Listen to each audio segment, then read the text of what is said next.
So this is a presentation from the UK with some US slides thrown in. I'm one of the trainers of the transition movement in the US. There are about 1,000 communities in the UK where this whole thing started, and there are thousands more now around the world in all kinds of places that nobody expected, like Mexico and Brazil and Australia and Hong Kong and Japan and Yugoslavia and Greece and Spain and Portugal, all over Europe. And even I just saw in South Africa and Swaziland, there are all kinds of communities that are doing this process and participating in a big network. So it's a free network.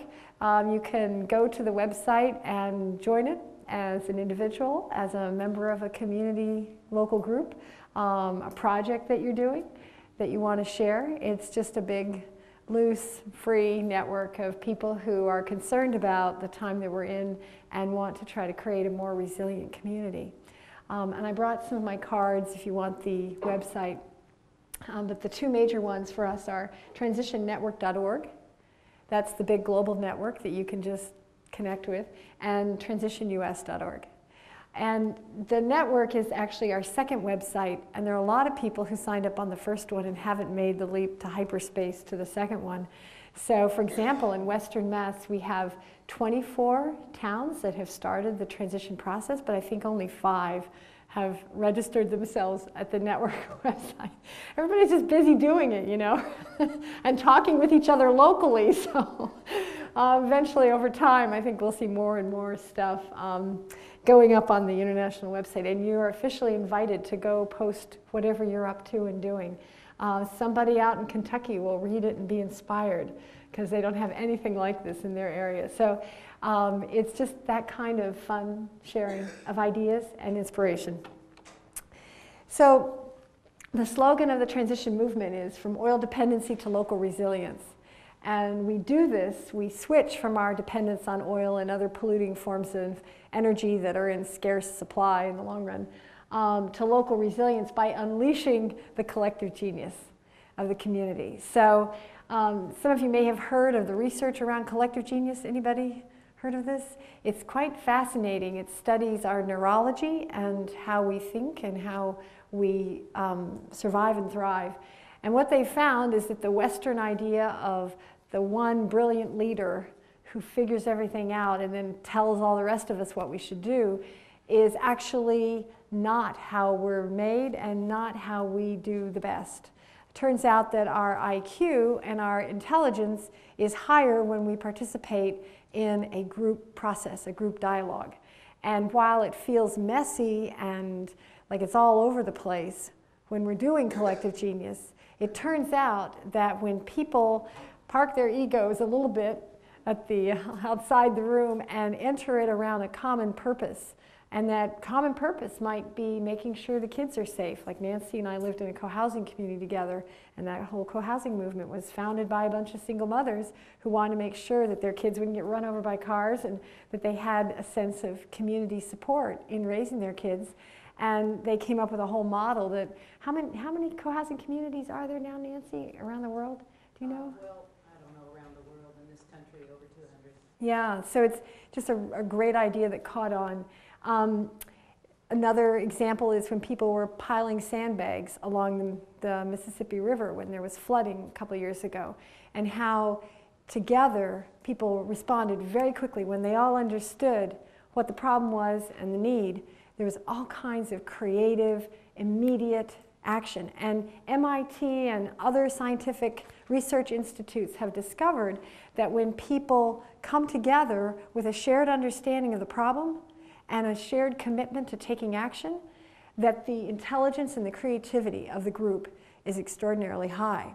And so as we look at the challenges, and the 3 that we really focus on in transition are resource depletion and rising costs, particularly oil, because it's such a huge dependency for all of us in this country, climate instability, and economic insecurity, that as we look at these huge problems, that by coming together in our communities, in groups, we can collectively come up with ideas and solutions as a group that none of us individually could envision or orchestrate on our own.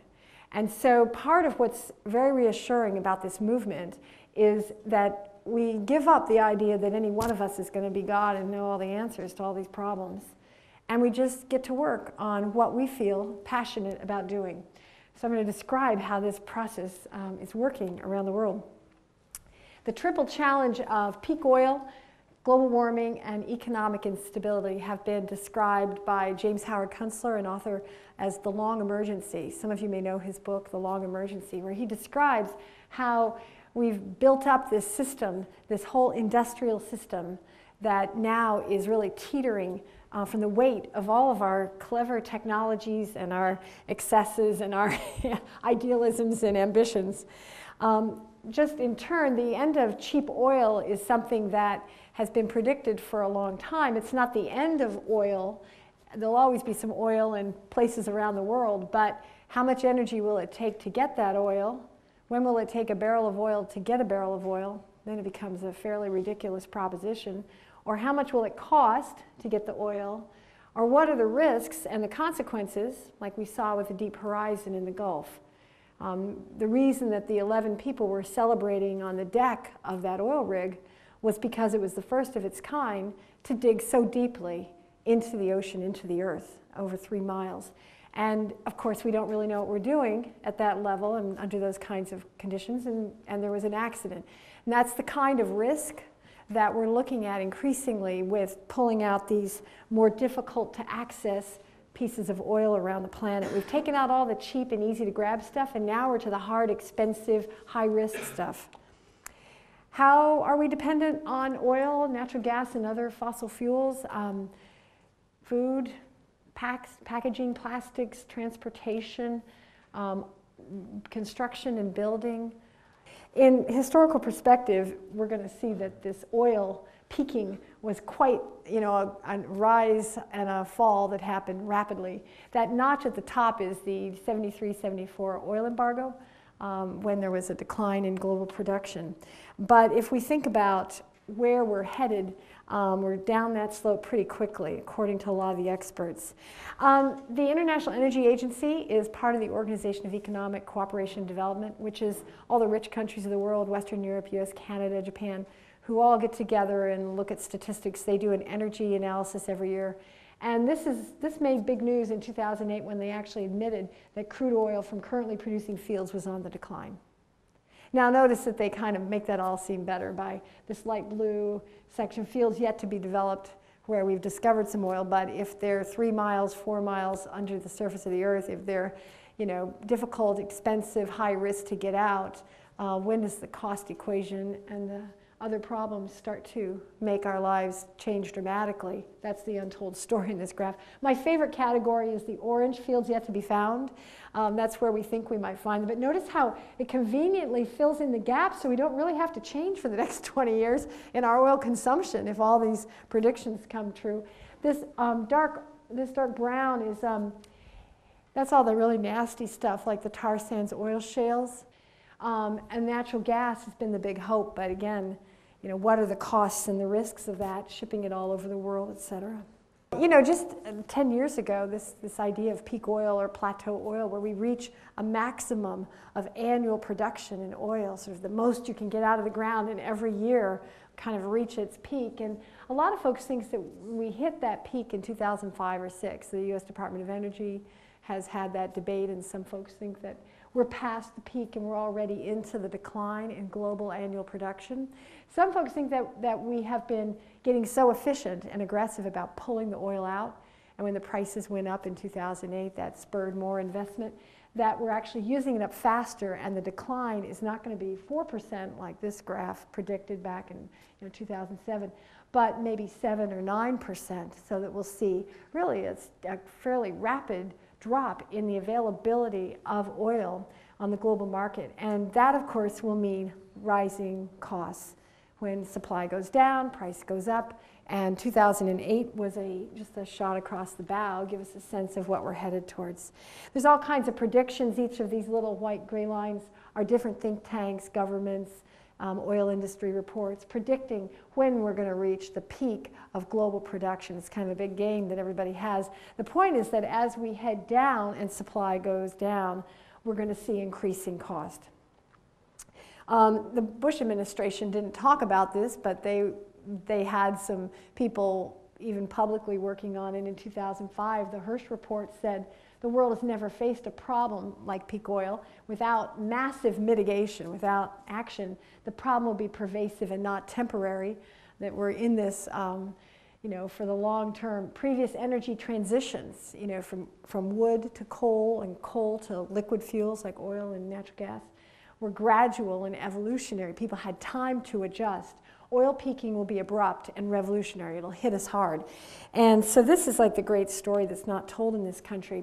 Even in the UK, the industry leaders came out this year and released a report called The Oil Crunch, a Wake-Up Call for the UK Economy. And they forecast oil shortages, insecurity of supply, price volatility that will destabilize economic, political, and social activity, potentially by 2015.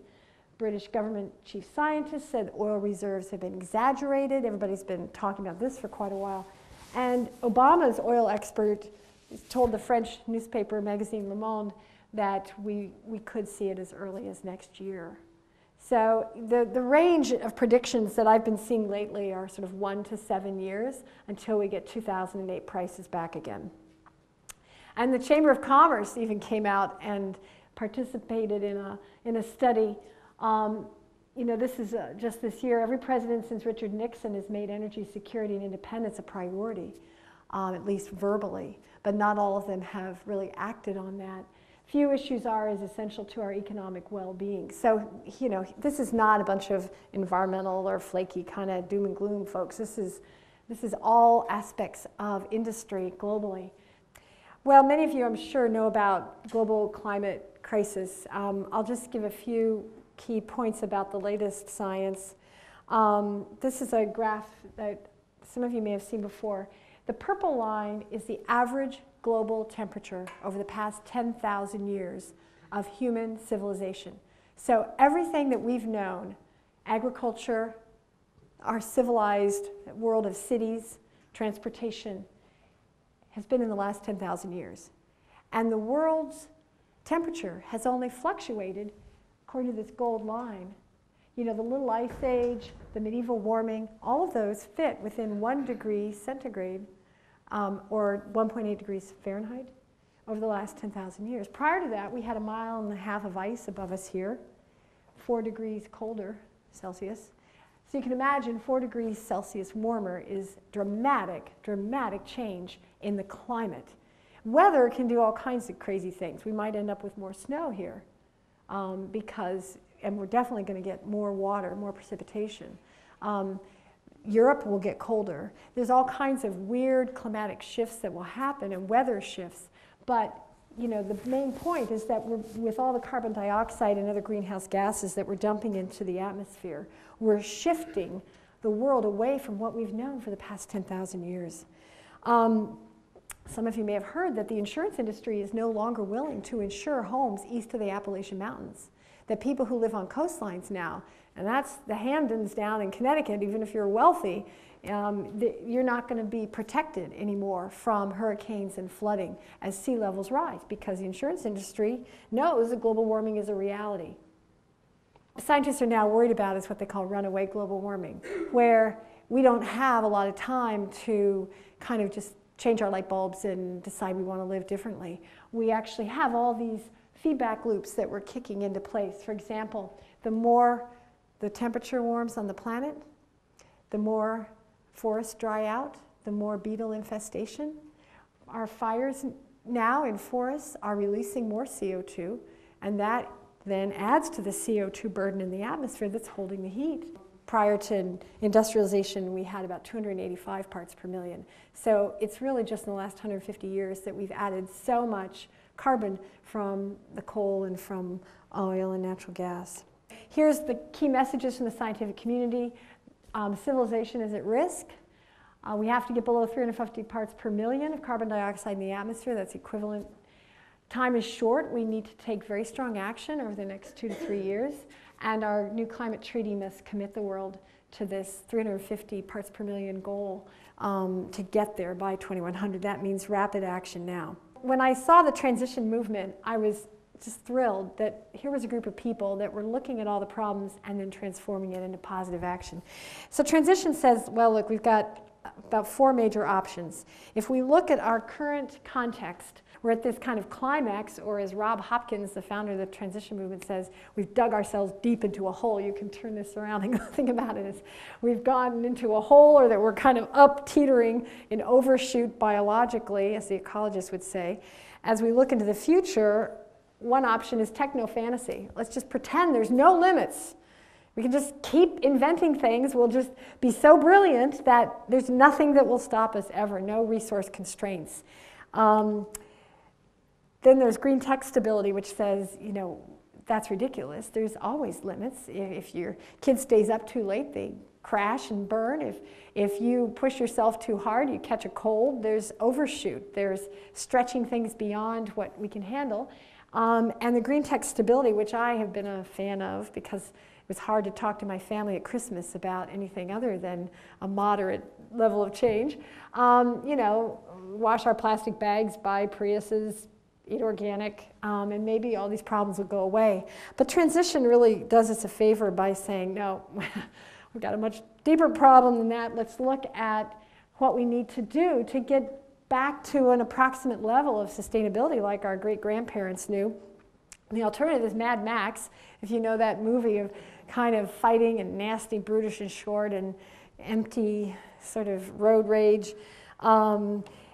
And transition is really choosing to be pragmatic, choosing to prepare rather than having a collapse or sort of living in denial and pretending that everything's going to be all right. Let's come together as towns, as communities, and recreate that village life that people thrive. Basically, the idea that we're meant to be in villages, we're actually happier in villages, and we need to get back into villages because we're not going to have this kind of fantasy, cheap energy world that we grew up in. So transition says we've got a choice. We're going to be transitioning to a more expensive energy, less readily available oil, natural gas. Better to ride the wave than get engulfed. So here comes Rob Hopkins with the great ears and the great sense of humor. He's so much fun. I believe that a lower energy, more localized future in which we move from being consumers to being producer-consumers, where food, energy, and other essentials are locally produced, where local economies are strengthened and we learn to live within our means, is a step towards something extraordinary. The 4 recognitions of the transition movement: life with less energy is inevitable, better to plan. If you need to start riding your bike or have your kids ride their bikes, better to sort of work them into it slowly than suddenly have a hassle. We've lost the resilience to be able to cope with energy shocks. We've got to act for ourselves, and we have to act now. We can't wait for somebody else to come along and give us all the answers. And that by unleashing the collective genius of the community, with a lot of us doing pieces of the shift, transportation, healthcare, housing, you know, thinking about raising the children, how we're going to look after our elders, that we all don't have to do everything or know the answers for everything. We need to divide up the work into little working groups on different topics that each of us cares about, and then we can move our whole community forward. So this is the book. I brought some. I buy them at cost from the publishers, so if anybody wants to take one home, they're $15. And Rob writes about all these challenges and talks about the transition process that they developed in his town, Totnes, a little town in southwest England. And they basically went around and asked the question, how are we going to rebuild our resilience in response to peak oil and declining resources that get more and more expensive, while reducing our carbon emissions, addressing our economic challenges, addressing equity issues, and create a more positive, fulfilling life, but especially focusing on rising oil costs. So very brief, I'm just going to mention the transition process that has brought this all together. And it's really a flexible process, but from a community organizing perspective, it's very clever. And the first component is you set up an initiating group that designs its own demise. This is really critical. If any of you have ever heard of the founder syndrome, it's a typical problem in organizations, and you've probably experienced it yourself. If you walk into a group of people meeting on something, even if they started talking 5 minutes before you walked in the room, and they never have met each other until that meeting, guaranteed you will feel like the outsider. until somebody shifts that and changes it. We just automatically do that. We assume that everybody else is closer friends and, and tighter than they really are. We assume that we're the outsider. And if you want to avoid that problem which separates people in a community, you want to have an initiating group that all it does is invite everyone into the conversation. It sets up the conversation. It invites everyone to the party. And then it disappears, and people transform themselves into other roles. I'll talk about that. A second critical component is awareness raising, because unless people know about peak oil and rising energy costs, 2008 prices coming back, they're not going to have the framework for the conversation. So there has to be a period of awareness raising where even if we disagree about global warming, at least we try to find the cheapest, most local solutions possible that we can create ourselves. Green and Greenfield Energy Committee has been the group that has brought the transition idea to Greenfield and is now supporting a new group of people to come together. So they're a partner, existing organization supporting this bigger transition conversation in the community. Having a big gathering, Nestle called it the Great Unleashing because you're unleashing the collective genius, but having a big gathering is essential for people to realize that there are a lot of us who are aware and who are committed to taking action. Then there's a period of forming working groups. At the Great Unleashing, you can help people find each other. So those who are interested in raising chickens or in bicycle repair or in getting renewable energy, wind turbines, or helping people weatherize their homes, that they can find each other and create their own working groups. It's that kind of passion, where you don't have a little group of people sitting there deciding what everyone should do. You have everybody coming together and people saying, I'm interested in this. But if you do it too soon, before you've got that critical mass, the 12 or 20 or 30 or 50 people that are doing it will feel, oh God, we're in this big city and we can't possibly do this. It's too huge.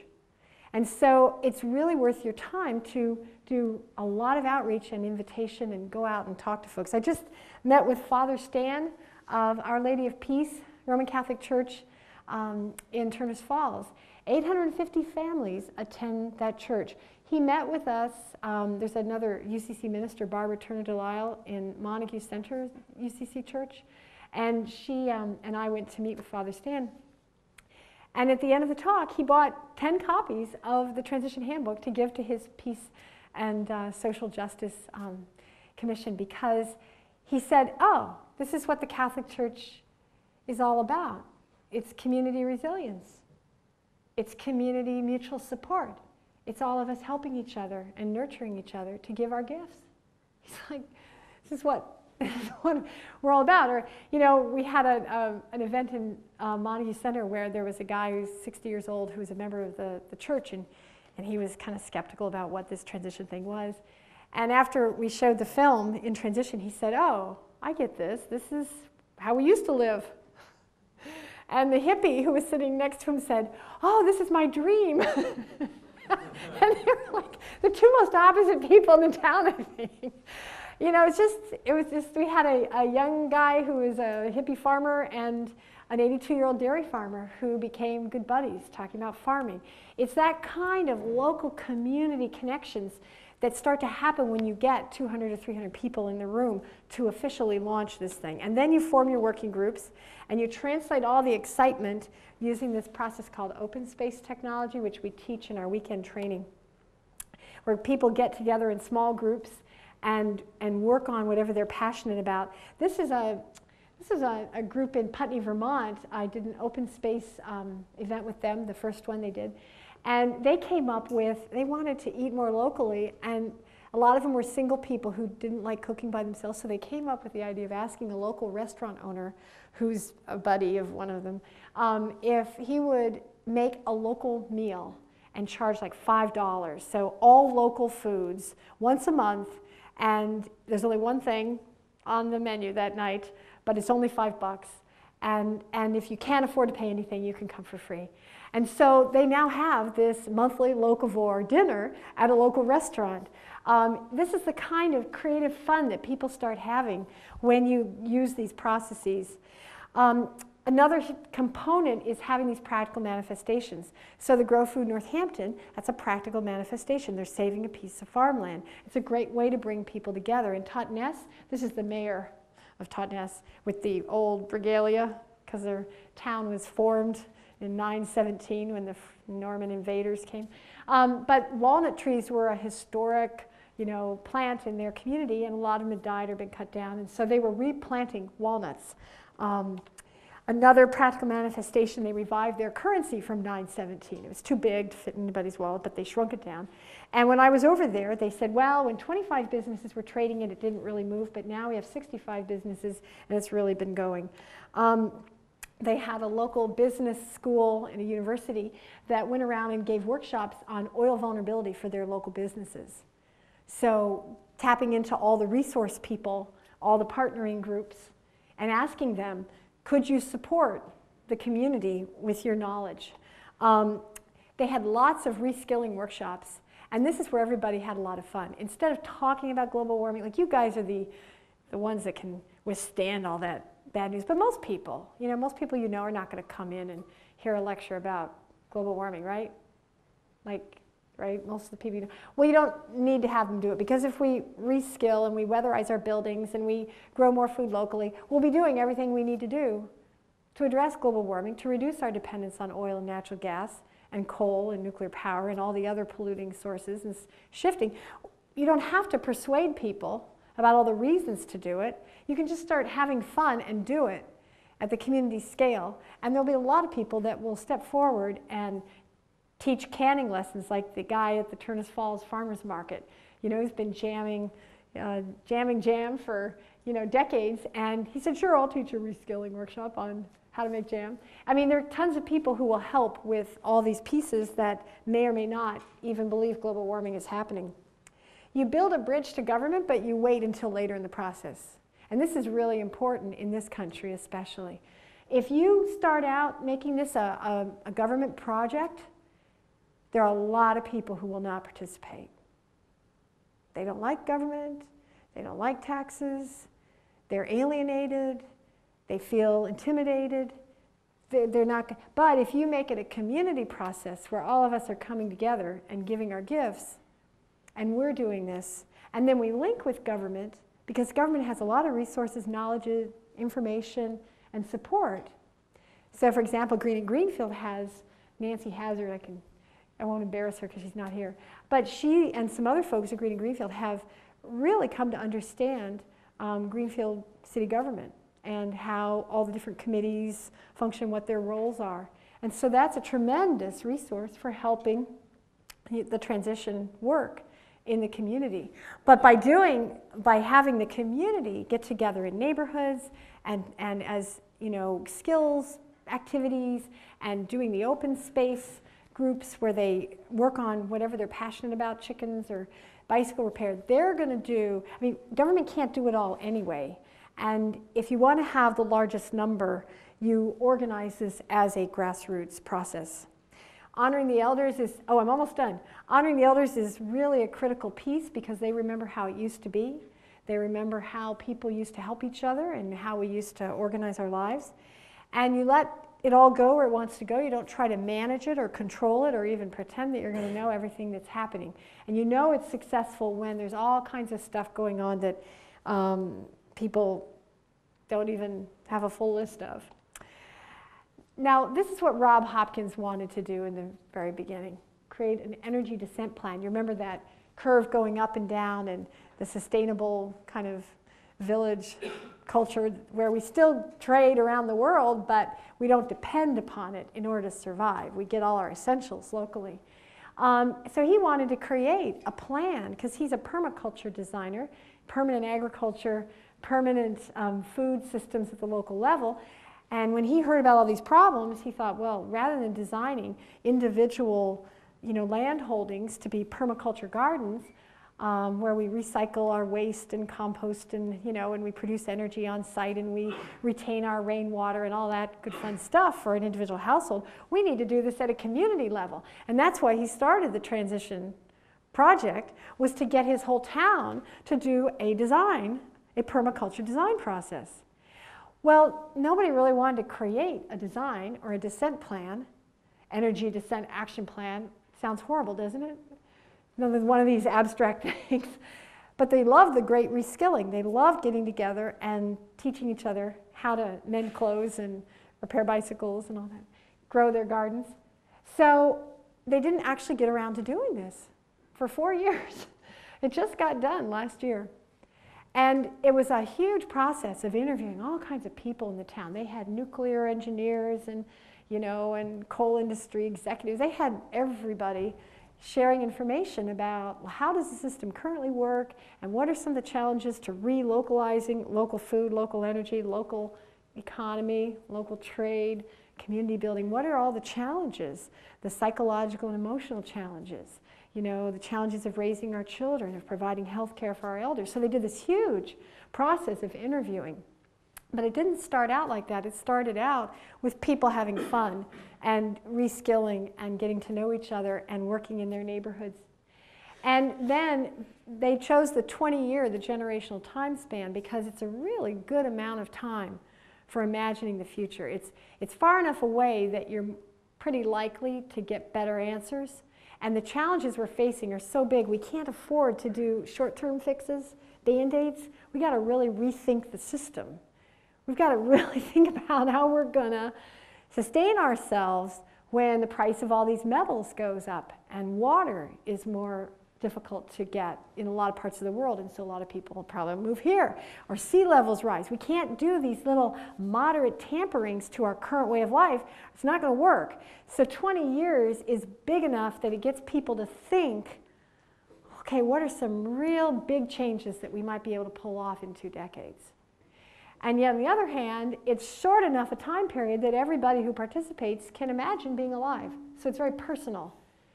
So it helps, right now we've got this thing where the older folks say, well, the younger generation, they're really going to, good luck you guys in taking care of this situation. Don't you want to scream when somebody says that? We're really all in this together. And the next 20 years is pivotal. The next 5 and 10 years, we need to keep the downward trajectory that has started, actually. We're moving in the right direction. If we can just expand it and go faster, we've got a chance of turning this big ocean liner around and missing the iceberg. But we've got to think big, and we've got to come together as large numbers of people. So this energy descent plan is a way of doing that. And when I was at the Transition Town annual conference in May of 2009, they actually did an energy descent action plan as our entertainment on Saturday night. Because these guys are into fun. They're into play. So why make it boring when you can, enjoy yourselves? So we all divided up into our passion. They had a whole bunch of topics for us, and we picked one, because we only did this in like a half hour. So we had land use and renewable energy and water, and we had work and livelihood, and we all sat and brainstormed for about 20 minutes of every idea we had about how to increase the resilience of our communities. So you have 450 people from all over the country involved in transition initiatives, putting together a list of their favorite ways to transition in all these aspects of community life. And in 20 minutes, we had, 1,200, 1,300 ideas. And that's the same kind of passion and energy that will come out of your community when you set it up as a big party and a lot of people come and we all commit ourselves to moving forward as community, not relying on somebody else to figure it out for us, but to each give our bit. So what makes this work? Here are just a few of the reasons. We focus on inner transition, our emotions, our spirituality, however you want to name it, but the process of ourselves making a shift and our intimate family members and people in our lives. We work on the inner piece of making the shift, not just the technology change in the outer world. We utilize hope and optimism. We choose that. You can come up with 3,000 reasons in an hour to feel despair if you want to.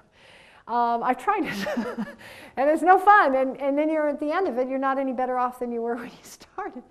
So transition says it's able to hold that paradox where we look into the black abyss and we say, it looks pretty bad, but we're gonna do all these great things, because no social change happens without people dreaming and hoping for the impossible. or the things that feel impossible. My whole life, I've worked on things that I thought we'd never really make a difference, and then we do.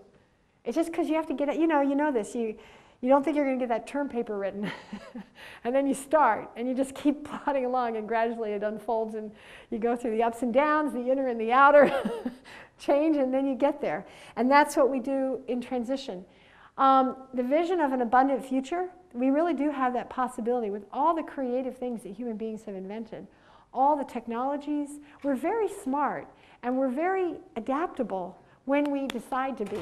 And so by creating a vision, our neurology kicks in, our creativity kicks in. It turns out that doing positive, hopeful visioning makes you smarter and more creative, and collective work makes you smarter and more creative. Those two pieces, being positive, envisioning positive, and working with others. And that's what this whole process helps you do. So it's not about getting the right answer as much as it is getting together and having fun and creating it. Does that make sense? So it's completely different than the way we've been doing environmental and other energy work in this country, where we have the expert come in, they tell us everything we should do, or maybe that we won't be successful anyway because it's all too far gone. And we're supposed to somehow magically move forward as individuals leaving, the room. And this instead says, get together, have fun, start where people are, interested, growing a garden, or, teaching your kids how to raise goats. I mean, whatever you feel interested in doing. And then from that, build your community relationships. And out of that, come up with your positive vision and work for a 20-year plan. Work on the practical changes so people feel some progress. And as you go out, you'll find people who really get this. I'm finding that clergy, educators, healthcare professionals, psychologists, group leaders, they're the kind of people that really move this process because they're people, and they know the potential of human beings to be creative and work together. So anyway, this just gives you a little more. This is Transition Exmouth, this little town, where they decided to have a big dance at the end of their Great Unleashing. And there was this young man from Iraq and his sister who told me they'd lived in the UK for 12 years and they had never felt like they belonged. Now, when a movement can do that, when people who are complete strangers can walk in and feel welcome, that's when you have got it right. It's not about having the perfect formulation for renewable energy to start with. It's about the quality of our connections with each other. This is Binghamton, New York. 46 people all took our transition training weekend at once. So the whole town had a whole bunch of people who understand the process. Okay, so first, the most important thing, as many of you know, is efficiency, that we've got to dramatically reduce our need for energy. And fortunately, this is the cheapest, the absolute best solution. So if you talk to people who are opposed to wind power, we all can agree on efficiency. The only people who don't like efficiency too much is the nuclear power industry and the coal industry, because they know that we could shut them down. Like, we have the technologies off the shelf, affordable, that if everybody went down, for example, if all the people in Vermont, all the households got a higher efficiency refrigerator, and refrigerators have become 4 times more efficient than they were 20 years ago, they're quadrupled in their efficiency. That means they use 1/4 what they used to use. If all the families in Vermont had energy efficient lighting and energy efficient refrigerators, we could shut down Vermont Yankee. We wouldn't need it.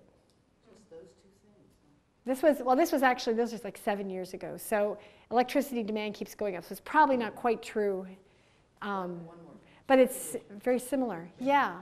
If we were to transition to the existing high efficiency technologies. And there's a group of engineers in Switzerland. The Swiss Technology Institutes together did a review in 2003. And they were asking the question, could you get Europeans down to 1/3 their current level of energy use per capita? 2,000 watts per person per day. And that's 1/3 of their current level, which is about 5,900 or 6,000 watts per person per day, which is half of the American rate. We're like 12,000. So they were asking, could they get the Europeans down to 2,000, 1/6 of what we use per capita? through efficiency. People in this country have said that we could reduce our needs with off-the-shelf technologies or technologies that are in development that are, you know, we just need more government R&D behind it, and we need the economies of scale. Have large factories that get the price per solar panel down or the price per efficient refrigerator down. And we could easily cut 60 to 80% by investing. And it's cheaper overall than building new power plants. So this is not a problem of technology. It's a problem of putting the money in the right places, not giving subsidies to the coal industry and the nuclear power industry, but giving subsidies to families to switch out all of their technologies to become high efficiency. Sounds like a good idea for resilience, right? Some of the technologies are lighting, weatherizing buildings, and lighting in buildings and street lights. It's a big one for our towns and cities, is to redo all of our street lights and stoplights to LED. Automatic shutoffs and setback thermostats. Efficient heating, cooling, ventilation, and hot water. I'll show you an example of that in a minute. Efficient refrigeration, public transportation. You know, our whole region used to have trolley cars everywhere, and you could get where you needed to go. We have 1/3 of our population that is too old to drive, too young to drive, disabled and can't drive, or too poor to drive. 1/3 of our population can't drive around in a car to get their needs met. Like, this is unbelievable. No wonder people struggle. High mileage vehicles. When I was in Washington, D.C. in 1985, the Republican congresswoman from Rhode Island had her staff look into high efficiency vehicles. And they found that every major automaker in the world in 1985 had produced a Volvo level safety vehicle that got at least 80 miles to the gallon. So you can't tell me that in 25 years, we haven't been able to make any progress. The Chinese have required a level of efficiency in the vehicles manufactured in their country that far surpasses what the auto industry in this country says is even possible. You know, and they're planning to do it within 10 years. The Chinese, in 5 years, they're going to have more high-speed rail, modern rail, than all the rest of the world's nations combined. They have a city in northern China that has 95% solar hot water panels heating their water on the rooftops. They're on this efficiency revolution in renewable energy. Efficient machinery in all our factories, in our power plants, combined heat and power, many of you know about that, where our energy generating facilities produce both electricity and heat, and cogeneration, where you concentrate manufacturing facilities, or you have a city that produces heat for a whole area. Efficient electronics, computers, TVs, phones have all become much more energy efficient. So with our buildings, repairing and insulating them, I'm now starting to work on something called Passive House. We have a Passive House designer here in Western Mass who's a builder. And Bick, my ex-husband, and I are starting to work with him. We're going to do consults for people on how, you know, do you want to do a deep energy retrofit? Do you just want to add some more insulation to your attic? But to use the Passive House software, which can enable you to get rid of your heating equipment and your cooling equipment. You need, when you insulate this German methodology, you can get your energy needs down so low that you can heat and cool with a very modest piece of equipment, and eliminate the whole expense of a boiler and, you know, and big air conditioning unit, et cetera. And it turns out that it's now the same cost in Germany to build a passive house as to do conventional construction. And these are houses that really take us to the global warming level and the peak oil. Like my house is completely free of fossil fuels. My house is almost passive house. It's not quite. So insulating our homes, blowing cellulose in walls, you know, in attics. This is the inside of the house that we built that, in Montague City that won 2 awards. It's got super insulated walls, 12 inches of packed ground up newspaper. Cellulose insulation between a 2x2 and 2x4. So 2x2 on the inside and 2x4 on the outside to hold the house up, and then packed tight. And it's a fantastic blanket that keeps the heat in in the winter and the coolness in the summer. Here's a picture of a clock thermostat Nancy was describing. You can program it. And 1 degree turned lower in the winter for 8 hours a day is 1% savings a year. This is my house in Montague City that won the 2 awards. It's very simple. It's affordable. It costs us $180,000 to build. We have 3 kinds of solar panels, 5 kilowatts of PV, which is 2.5 times what I need to run the house, 2 hot water panels for solar hot water, and I have backup electric heating when I don't get enough heat that way. And then we have what's called a thermal air panel, which it's really fun. Anybody can put this on their house. I plug it into a wall socket on the inside. It takes indoor air. The winter sun is low in the sky, and it hits this thing beautifully, heats up the air inside, and a little fan turns on when it reaches a certain temperature and blows the warm air in my house. So we have the super thick walls, the architecture that harvests the sun's heat. So all of our big windows on the south side, that's really our heating system. And then it goes in and hits a concrete floor, 4 inches of concrete, which is what they call thermal mass. It holds the heat. And then I have backup heating with a wonderful little device called an air source heat pump. You've heard of ground source heat pumps or geothermal, where you run tubes underground and you access the constant temperature of the earth, 50, 55 degrees. This is even better and cheaper, and you can put it anywhere. This is the new revolution. When we went to build the house in 2008, this was just starting to come out. The ones that are available now this year are even 20% more efficient than the one we bought a year and a half ago. What this is a condenser, like what you have on your refrigerator. And you know how your refrigerator blows cold air inside and hot air out the back?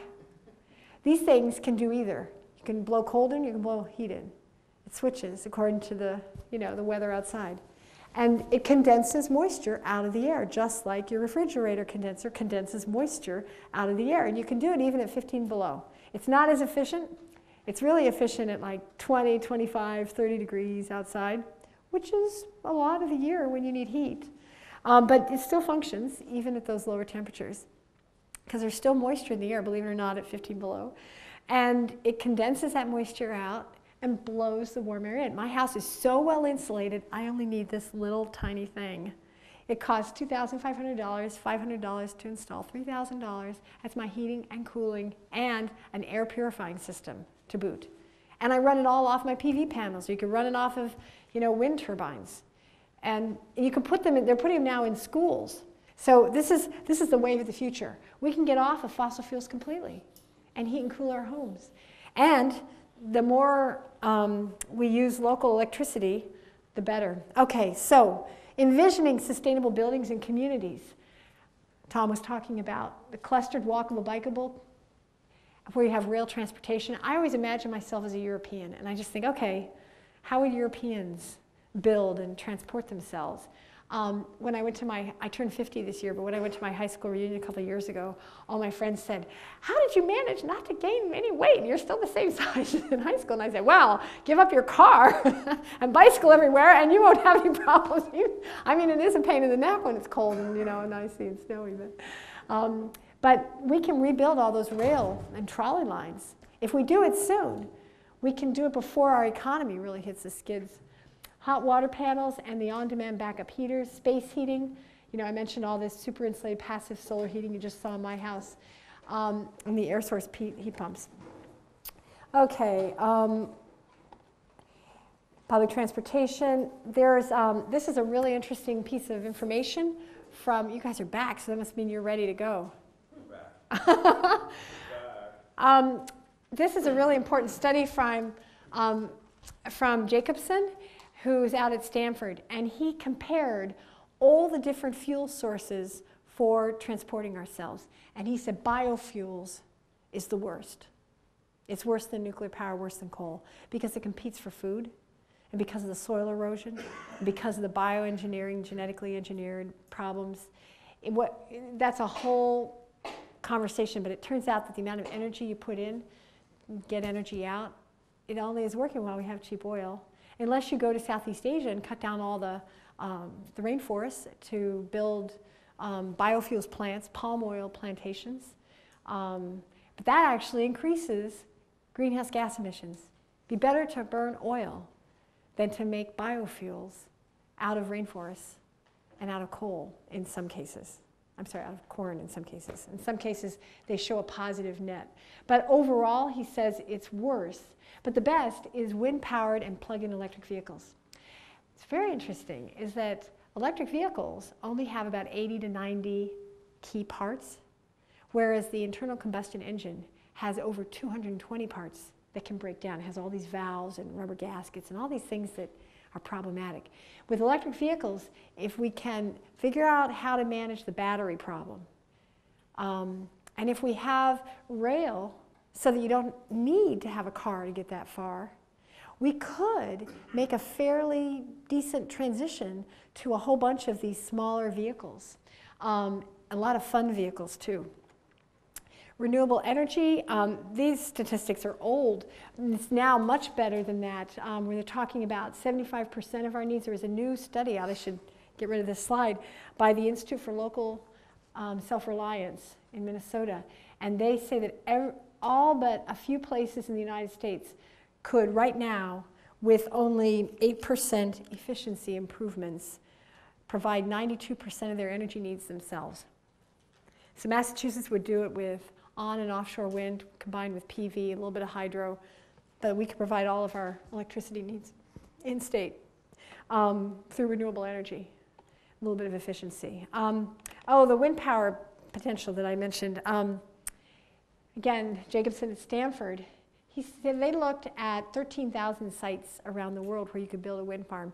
And they found that about 13% of the 8,000 best sites, you could, if you had wind turbines at around 830 locations, wind farms in about 830 locations around the world, you could provide 1.5 times current annual world electricity needs. So you could shut down all coal, all nuclear, all oil, all natural gas fired, all renewable energy, non-renewable energy, fossil fuel, uranium, nasty, dirty, toxic energy sources, replace them with wind turbines alone. It'd be cheaper than what we do now, and you'd get 1.5 times current electricity demand. That's without efficiency. And I already talked about how, the studies in the Switzerland institutes were saying we can drastically reduce our needs. So this is how we get to global equity. And the Swiss now have this thing called the 2,000 watt society, where they say we can bring the third world up to 2,000 watts per person per day and bring the rest of us down and supply the whole thing with wind energy, no problem. A little bit of PV backup for really sunny days that are less windy, so you have a complementary system. The PV electricity potential is huge. Even the US government for years has been saying that the US could power the world 3 times over with PV installations. And not everywhere, just on our rooftops and the most obvious places. So there's just, now, do you want to cart that electricity all over the world through huge cables? No. You want to have it local so that people have local control. You want to have, like my house, I once calculated how many houses in Greenfield needed to put PV arrays, electricity arrays, in order to generate enough energy for the 18,000 residents in our businesses. I forget what the number was. If you exclude the hydropower, like we could do it. I think it was like a quarter or a third of the houses. I can't remember exactly. But we could provide our own little networks of mutual support, and you don't have to have a lot of batteries then. You could have some pump storage facilities like Northfield Mountain, where we use excess electricity on windy days to pump some water uphill and then let it run some turbines when it comes down on days that need more power. Let's see, this is, I put the numbers together from the Institute for Local Self-Reliance. I don't have the citation here, but this is how Connecticut, they could only get about 75% of their energy needs met with off-the-shelf, cost-effective. But we could do 100% of ours in Massachusetts. We have a little more mountainous areas.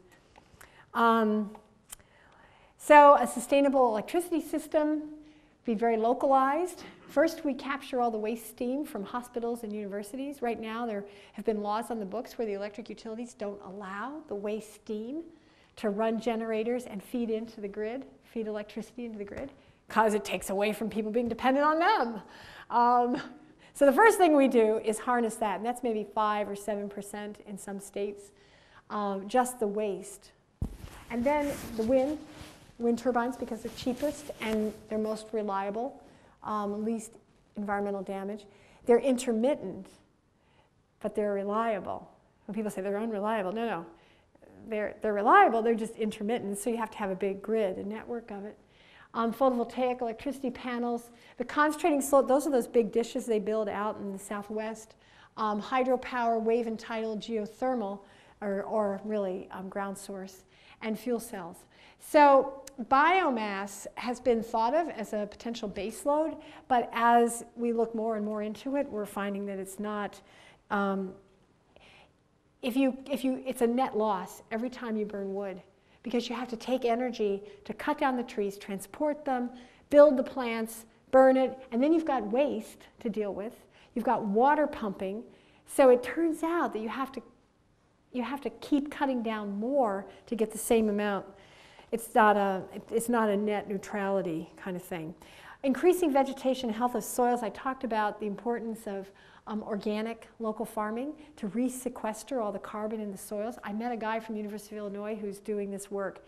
It's fantastic potential. They think we could possibly get 5 to 10% of the carbon out of the atmosphere just by going back to what we've got to do anyway, because oil prices are going to go up. And it'll create more jobs, not high-paying ones, but people will feed themselves, will be able to, get by in the long, long run if we start making this shift now.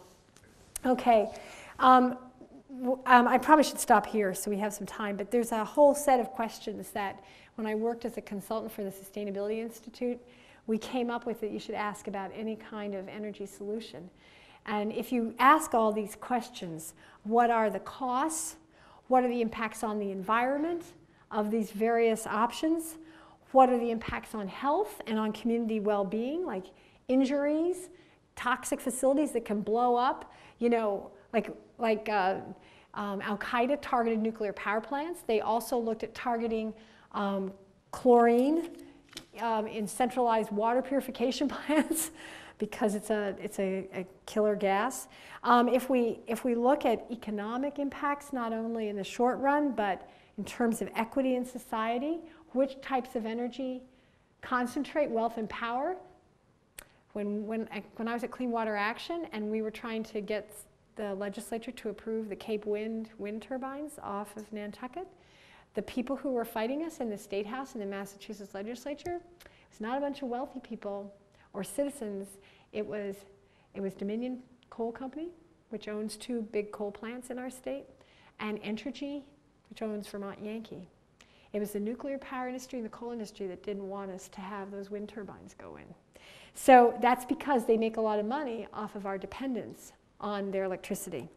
So when we start thinking about all of these solutions, the top one I just want to share with you came from an African who saw one of my scientific presentations, and he came up to me and he said, I had all these other, and he said, this is before I was working on transition, he said, you missed one solution you might want to add to your list.